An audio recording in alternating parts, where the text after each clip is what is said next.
Europe 1. Le grand direct des médias avec Thomas Joubert. Et maintenant le décryptage de notre expert Jérôme Ivanichenko. On se penche comme promis ce matin sur la rentrée du groupe Canal+, qui se lance dans une grande opération de reconquête de ses téléspectateurs. Oui, Maxime Saada, un directeur général du groupe Canal+, prenait la parole dans le journal du dimanche ce week-end.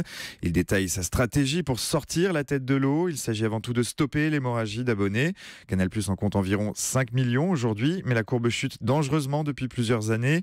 Pour inverser la tendance et doubler ce chiffre, c'est l'objectif. Canal veut s'appuyer sur 3 fondamentaux, le sport, le cinéma et la fiction. Pour le premier, il entend d'abord consolider les acquis face à beIN Sport et SFR. Il veut peser dans la lutte pour l'acquisition des droits de diffusion de la Ligue 1 notamment, qui reste un enjeu majeur et un très bon moyen d'attirer des abonnés. Il faudra être prêt. Les négociations de ces droits pourraient s'ouvrir dès le début de l'année prochaine.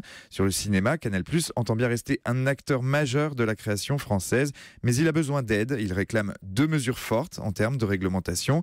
D'abord, une accélération de ce qu'on appelle la chronologie des médias, ce délai entre la sortie d'un film en salle et sa diffusion à la télévision. Il est aujourd'hui de 10 mois. Canal veut raccourcir cette période à 6 mois pour tenter de reprendre l'avantage sur des concurrents comme Netflix ou Amazon.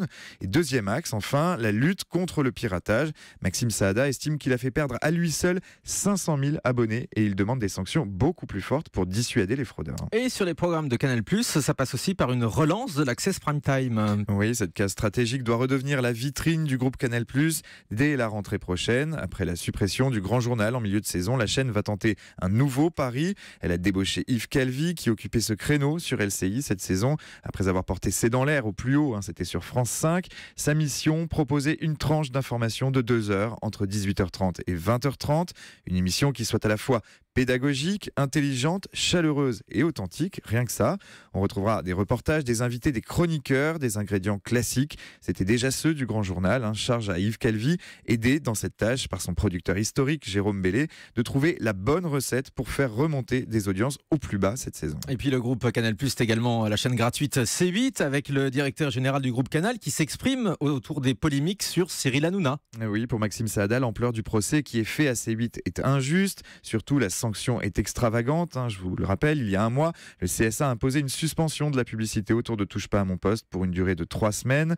Une suspension qui prend fin aujourd'hui et qui pourrait coûter environ 10 millions d'euros à la chaîne si on en croit les calculs du Parisien aujourd'hui en France. Le Parisien qui rappelle aussi ce matin que C8 n'en a toujours pas fini avec le Conseil supérieur de l'audiovisuel. Selon le quotidien, le rapporteur indépendant aurait d'ores et déjà remis ses conclusions sur l'affaire du canular homophobe diffusé au milieu du mois de mai. Et la sanction encourue pourrait être beaucoup plus grave. C8 risquerait une suspension temporaire de l'émission Touche pas à mon poste. La chaîne aurait d'ailleurs trouvé la parade avec une nouvelle émission qui serait toujours confiée à Cyril Hanouna. Que ce soit sur le payant ou sur le gratuit, il semble que le groupe Canal+ soit arrivé à un virage de son histoire. Après l'engagement d'une politique de réduction des coûts, l'heure est désormais au renouveau. Voilà, virage également donc pour Touche pas à mon poste. On sait ce matin dans Le Parisien avec peut-être un changement de nom d'émission. Mais Cyril Hanouna a réagi dès hier soir sur Twitter après la publication de ces informations. Mais beauté, Touche pas à mon poste est toujours le premier talk show de France encore cette année et sera de retour plus fort que jamais. N'écoutez pas les abrutis qui écrivent n'importe quoi. Ceux qui se sentent visés peuvent lever les doigts. Merci beaucoup Jérôme Ivanichenko. Dans un instant, ce sera l'heure du journal des médias et ce sera présenté par Paul-Henri Alain. A tout de suite sur Europe 1.